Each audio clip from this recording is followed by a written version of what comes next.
Kuto kuwepo kwa Kamara golini, kukosekana kwa Chemaloni kwenye backline ya Simba, watu wanaamini hili ni eneo ambalo lingewadhoofisha Simba kwenda kwenye mechi ya dabi, na ndio maana kuna mtu anakuambia Simba walishachungulia wakaona hii ngome ingekuwa ngumu.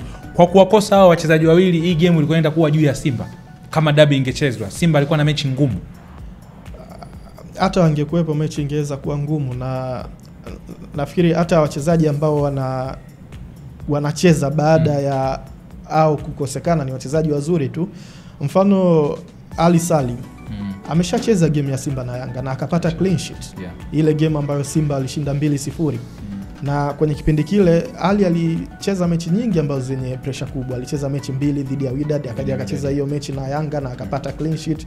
Juzi tu hapa amecheza na Coastal Union na amepata clean sheet. Kwa ni goalkeeper ambaye amesha prove kwenye mechi kama hizo kwamba anaweza akacheza kwenye pressure namna hiyo na bado akadeliver kitu kizuri. Kukosekana kwa Malone manake anacheza Chamu ambaye tumeona japokuwa sio regular starter, lakini nyakati zote ambazo anaaminiwa na vajes ya Simba hadi disappoint.